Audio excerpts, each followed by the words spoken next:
Welcome to public TV news బులెటిన్ల ముందుగా headlines. TPCC అధ్యక్షులు బొమ్మ మహేష్ కుమార్ గౌడ్ను సన్మానించిన నిర్మల్ నాయకులు.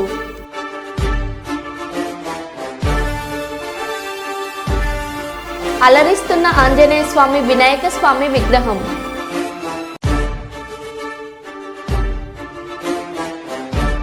వరద బాధితుల సహాయార్థం తెలంగాణ ముఖ్యమంత్రి సహాయ నిధికి ఆంధ్రప్రదేశ్ ఉప ముఖ్యమంత్రి పవన్ కళ్యాణ్ గారి ₹1 కోటి విరాళం.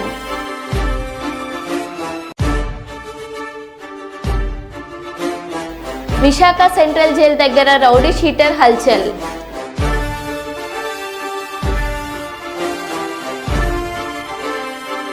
ఇక వివరాల్లోకి వెళ్తే, కర్నూలు జిల్లా అదోనిలో గణేష్ నిమజ్జనం శోభయాత్ర ఘనంగా ప్రారంభమయ్యాయి. విశ్వ హిందూ పరిషత్లో ఏర్పాటు వినాయక విగ్రహానికి తొలి పూజ చేసి లడ్డు వేలంపాట నిర్వహించారు. మహేందర్ రెడ్డి 1,55,000కు పలికి స్వాధీనం చేసుకోగా హుండీని ₹2,10,000 డాక్టర్ విజయ్ తీసుకున్నారు. అనంతరం శోభయాత్రను ఎమ్మెల్యే పార్థసారథి ట్రాక్టర్ నడిపి ప్రారంభించారు. పట్టణంలోనికి ప్రధాన రహదారుల గుండా శోభయాత్రను నిర్వహించి ఎల్ఎల్సి వినాయక ఘట్ వద్ద పూజలు నిర్వహించి వినాయకుడి నిమజ్జనం చేశారు. గణేష్ నిమజ్జనానికి పోలీసులు భారీ బందోబస్తు ఏర్పాటు చేశారు.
చంద్రబాబు ప్రభుత్వ వైఫల్యాలను కప్పిపుచ్చుకోవడానికే ఈ అరెస్టులు. ఆ మాట అంటే కడుపు మండదా?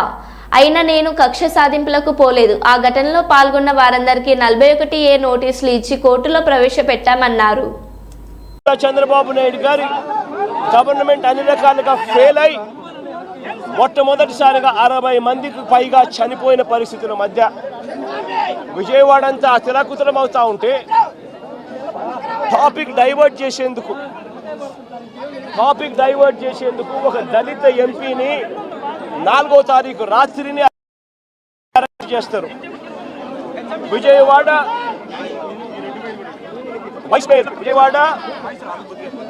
డిప్యూటీ మేయర్ను అరెస్ట్ చేస్తారు. కేవలం డిప్యూటీ మేయర్ భర్తను అరెస్ట్ చేస్తారు. అది 4వ తారీఖు రాత్రి. ఎందుకంటే ఇక్కడ చంద్రబాబు నాయుడు గారు పూర్తిగా ఫెయిల్ అయిపోయిన పరిస్థితుల్లో, 60 మంది చనిపోయిన పరిస్థితుల్లో చంద్రబాబు నాయుడు గారి గవర్నెన్స్ ఫెయిలియర్ను దారి మళ్లించేందుకు, డైవర్ట్ చేసేందుకు అరెస్ట్ చేస్తారు. అసలు ఈ కేసుకు సంబంధించి పూర్వాపరాలు చూస్తే, ఈ కేసుకు సంబంధించి 3 సంవత్సరాల పైచిలకు 3-4 సంవత్సరాల కిందట జరిగిన ఈ కార్యక్రమం, ఈ ఘటన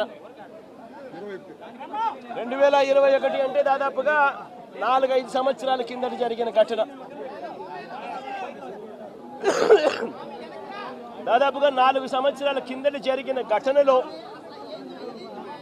ఈ రోజు టాపిక్ డైవర్ట్ చేసేందుకు 4వ తారీఖు రాత్రిన సురేష్ను, దళిత ఎంపీని, విజయవాడ డిప్యూటీ మేయర్ భర్తను అరెస్ట్ చేస్తారు. నేను అడుగుతా ఉన్నా, సూటిగా నేను ఒక ప్రశ్న అడుగుతా ఉన్నా.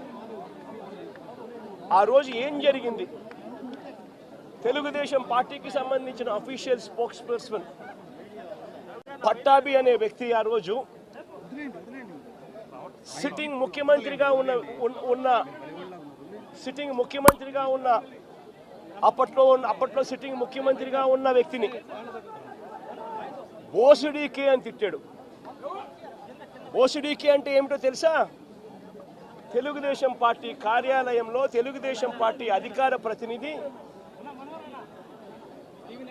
ముఖ్యమంత్రిని ఆ రోజు అన్న మాట లంజా కొడక అని.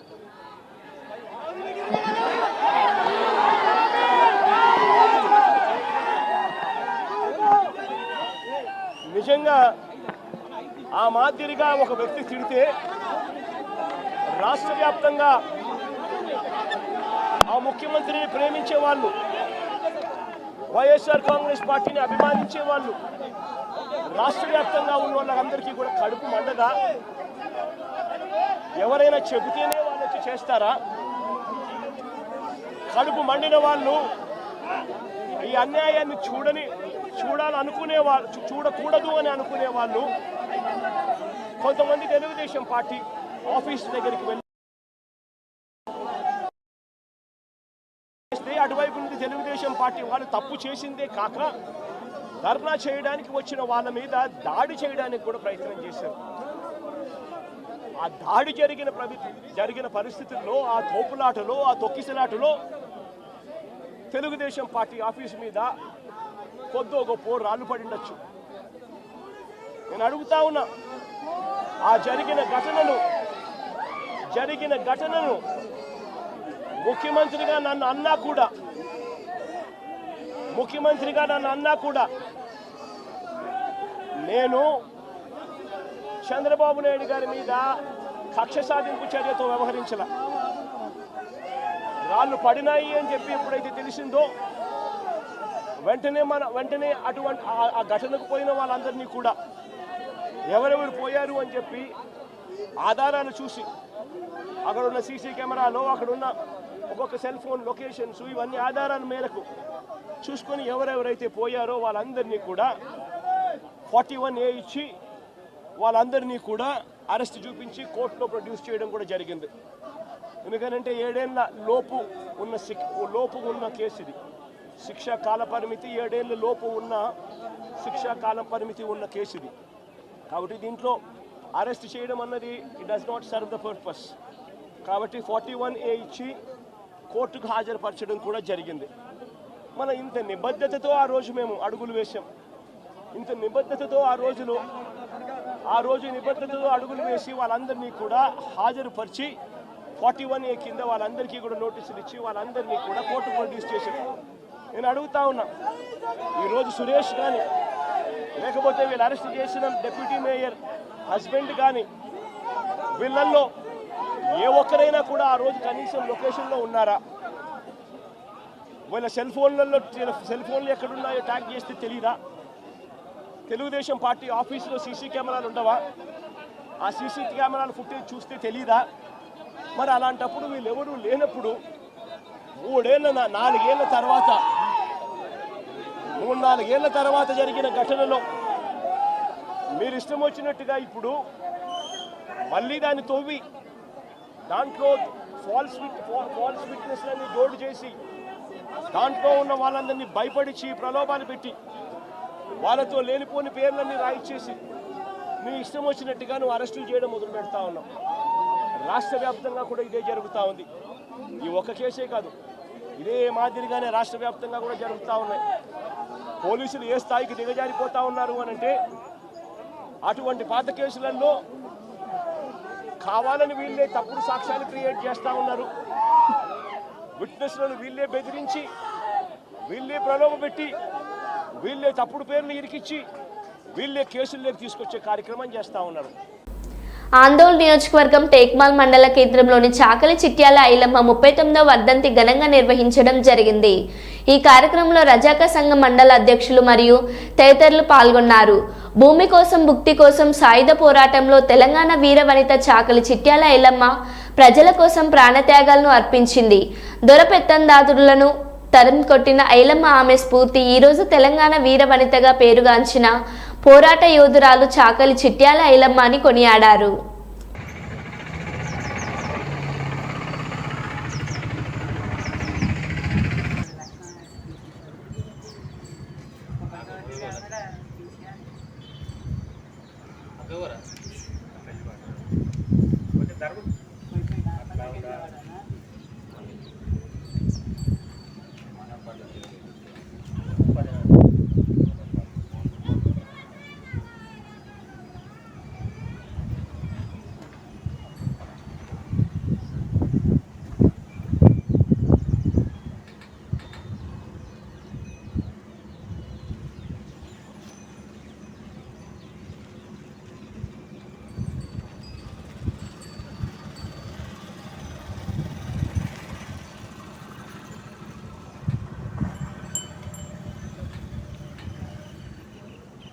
చాకలి ఐలమ్మకి జై. చాకలి ఐలమ్మకి జై. చాకలి ఐలమ్మకి ఐలమ్మ ఆశయాలు కొనసాగించాలి. ఐలమ్మ ఆశయాలు కొనసాగించాలి. మన చాకలి చిట్యాల ఐలమ్మ వర్ధంతిని 39వ వర్ధంతి ఈరోజు ఘనంగా జరుపుకోవడం జరిగింది. కాబట్టి మన ఐలమ్మ మన సాయుధ పోరాటంలో ఓదురాలు మన ఓదురాలు పోరాటంలో విముక్తి కోసం భూమి కోసం ముక్తి కోసం విముక్తి కోసం పోరాడిన మన చాకలి చిట్యాల ఐలమ్మ అని చెప్పుకోవడం జరుగుతుంది. ఈరోజు ఆమె ఈ పోరాటంలో సాయుధ పోరాటంలో చేసేపటికైనా ఈరోజు మనం చాకలి అని కులంలో ఉన్నవాటి అంటే ఈరోజు ఆమె వల్లనే ఈరోజు మనము ఇక్కడ ఉన్నామని చెప్పేసి కూడా నేను కోరుకుంటున్నా.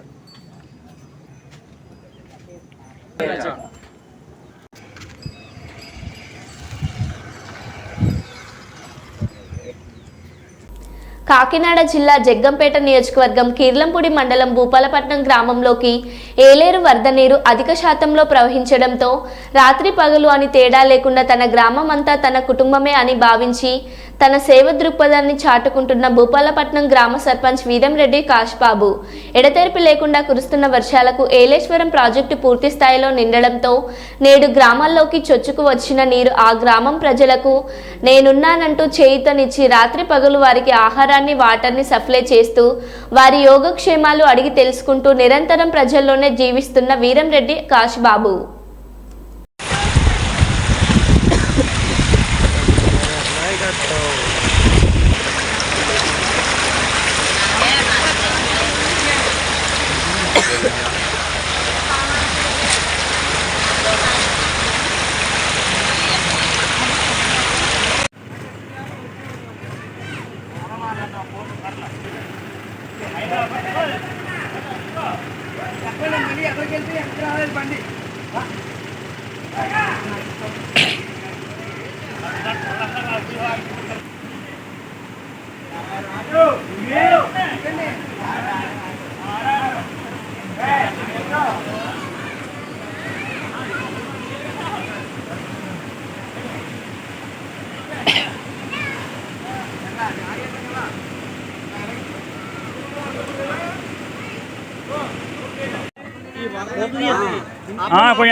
గ్రామ సిబ్బంది ఆహారాన్ని పంపిణీ చేసేందుకు గొల్లపురులు, పెద్దాపురం, సామర్లకోట అలాగే ఏలేశ్వరం మండలాల పరిధిలోని తీర ప్రాంత గ్రామాలన్నింటినీ కూడా వేలేరు కాలువలు ముంచెత్తాయి. పెద్దాపురం, గొల్లపురం మధ్య జాతీయ రహదారిపై వరద నీరు రావడంతో ఆటంకం ఏర్పడిన పరిస్థితి ఉంది. ఇది సాయంత్రం వరకు ఇలాంటి వరదే ఉంటుందని అధికారులు చెప్తున్నారు. ప్రజలు మరికొన్ని రోజులు అప్రమత్తంగా ఉంటారు. ఈ వరద సాయంత్రానికి క్రమక్రమంగా తగ్గుతుందని ఇప్పటికే గత 2 రోజులుగా ఏలూరు వరద ఉధృతికి మా కెల్లంపూడి మండలంలో గోపాలపట్నం, తిమ్మాపురం, సుంగరాయనపాలెం గ్రామాలు ముంపుకి గురవడం జరిగింది. దాన్ని చాలా ఈ గత 83 వరదల్లో కూడా ఇంత వాటర్ ఎప్పుడు రాలేదు మన గోపాలపట్నానికి. ఈ గతంలో ఎప్పుడూ లేని విధంగా ఈ గోపాలపట్నం గ్రామంలో మొత్తం ఊరంతా కూడా మునిగిపోవడం, 450 ఎకరాలు పంట నష్టమే కాకుండా ఇళ్లలోకి ప్రతి ఇంట్లోకి కూడా వాటర్ వచ్చి చాలా నష్టం జరిగింది. అటువంటిది ఇటు గతంలో ఎప్పుడు కూడా ఇంత నీరు రావడం, ఇంత వాటర్ రావడం ఏ రోజుని కూడా లేదు. అలాగే ఇప్పుడు వాళ్ళకి అందరికీ కూడా భోజనాలు, ఆ 3 రోజులు కూడా భోజనాలు ఏర్పాటు చేయడం, వాళ్ళు ప్రతి ఒక్కరు కూడా మన ఎమ్మెల్యే గారు జ్యోతుల్ నెహ్రూ గారు నిన్న ట్రాక్టర్ మీద తిరిగి మా అందరికీ ఆదేశాలు ఇవ్వడం జరిగింది. ప్రతి ఇంటికి కూడా భోజనం పట్టుకెళ్ళి ఇవ్వండి అని.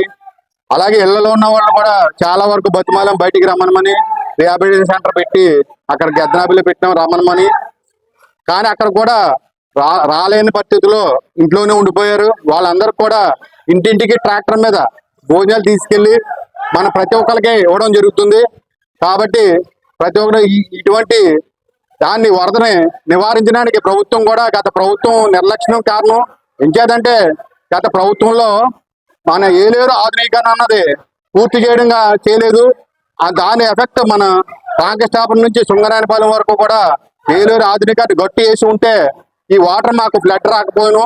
ఈ ముంపు గురవడమే కాకుండా ఇటు వీరవరం, రాజపాలెం కూడా ఇదే వాటర్ మా ఊరి మీద చెల్లిపోవడం, అక్కడ కూడా ముంపు గురవడం జరుగుతుంది. అలాగే ఇప్పుడు చంద్రబాబు నాయుడు గారు కూడా తగు చర్య తీసుకుని ఈ ఏలేరు ఆధునీకరణలో ఆ గట్టు వేయించి ఇటువంటి ముంపు జరగకుండా చూస్తారని ఆ నాయకులు కోరుకుంటున్నాం. హన్మకొండ జిల్లా కాకతీయ యూనివర్సిటీ భూముల కబ్జాకు గురైనట్లు ఫిర్యాదు నేపథ్యంలో కేయూ యూనివర్సిటీ భూమి 229, 214, 216 సర్వే నెంబర్లో సర్వే కోసం వచ్చిన vigilance and enforcement, revenue land survey అధికారులు 229, 214, 216 కేయూ సర్వే నెంబర్లలో సరిహద్దులను గుర్తిస్తూ మార్కింగ్ ఇస్తున్న అధికారులు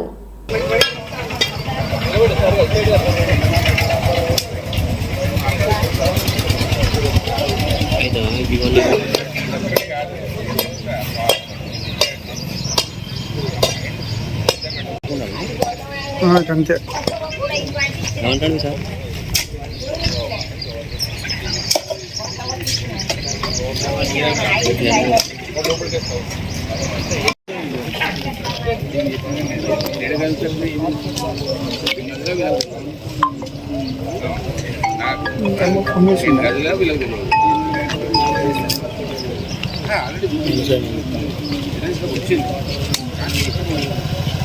పై లెవెల్లో వీళ్ళు పైరు చేసుకుని దాటాయి.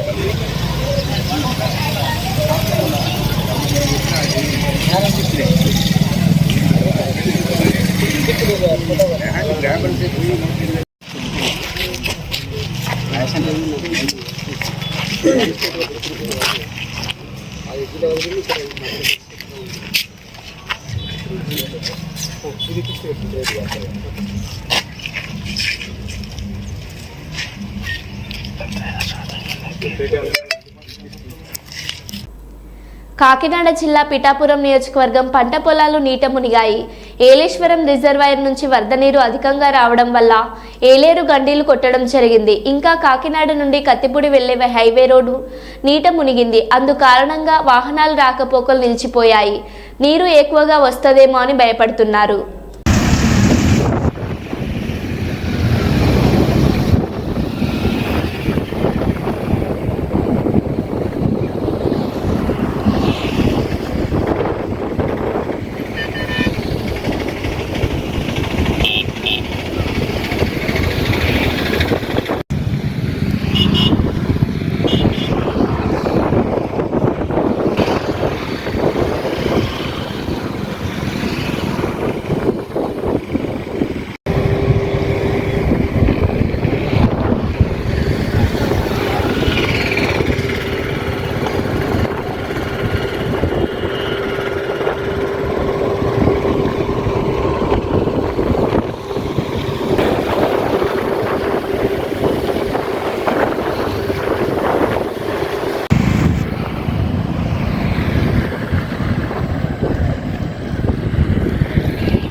విజయవాడలోని వరద బాధితులకు తన వంతు సహాయం చేయడానికి కర్నూలు ఎంపీ బస్తిపాటి నాగరాజు ముందుకు వచ్చారు.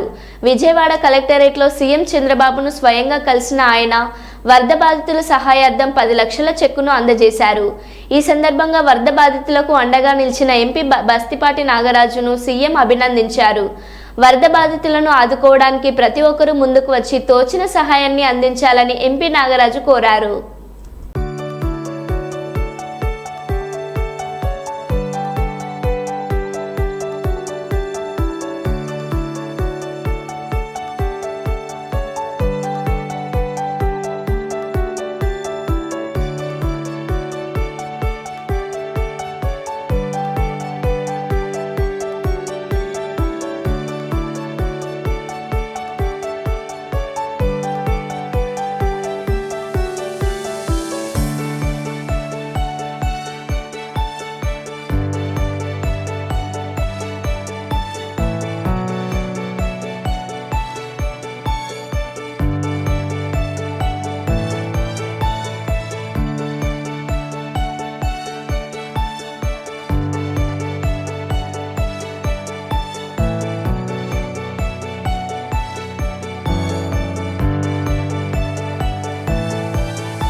హైదరాబాద్ జిల్లాలో మాతృమరణాలు జరగకుండా అవసరమైన జాగ్రత్తలు తీసుకోవాలని జిల్లా కలెక్టర్ అనుదూప్ దూర్శెట్టి వైద్యాధికారులను ఆదేశించారు.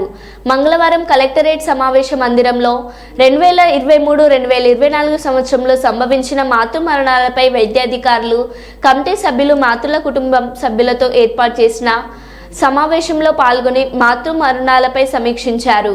ఈ సందర్భంగా కలెక్టర్ మాట్లాడుతూ వైద్య వృత్తి చాలా పవిత్రమైనదని, ప్రతి PHCలో గర్భిణిగా నమోదైనప్పటి నుండి ఆమెకు నిర్వహించే వైద్య పరీక్షల వివరాలు MPP కార్డులో నమోదు చేయాలన్నారు. గర్భిణికి వైద్య సేవలు అందించే సమయంలో ప్రోటోకాల్ పాటించాలని, ప్రమాద పరిస్థితుల్లో ఉన్న గర్భిణులు ఆలస్యం చేయకుండా సరైన సమయంలో దగ్గరలో ఉన్న ఉన్నత స్థాయి ఆసుపత్రికి రిఫర్ చేసి రక్షించాలని సూచించారు. రక్తహీనత ముందుగానే గుర్తించి అవగాహన కల్పించాలని, శిశు మరణాలపై కూడా అప్రమత్తంగా ఉండాలని సూచించారు. ప్రాణాలు కాపాడాల్సిన బాధ్యత వైద్యులపై ఉందని అన్నారు. 2023-2024 సంవత్సరంలో జరిగిన మాతృమరణాలను సమీక్షించి దిశానిర్దేశం చేశారు.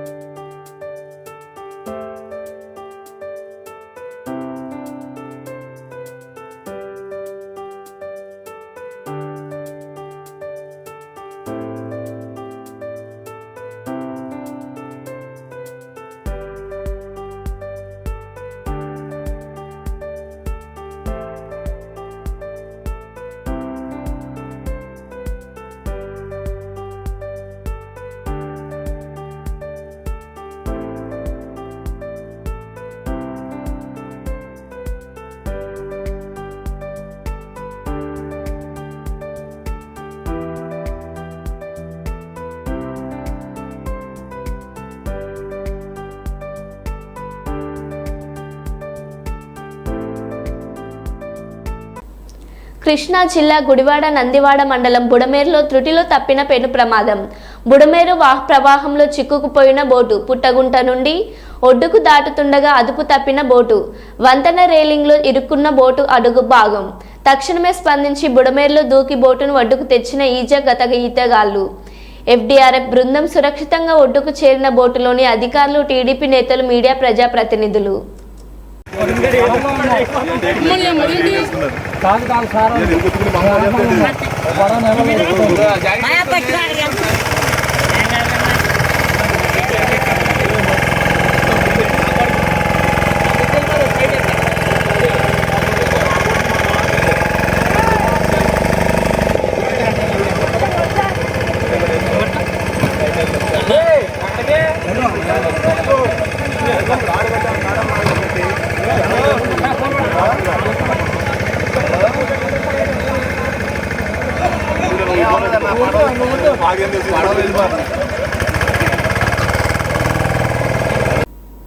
మరో బులెటిన్లో మళ్ళీ కలుద్దాం. Stay tune.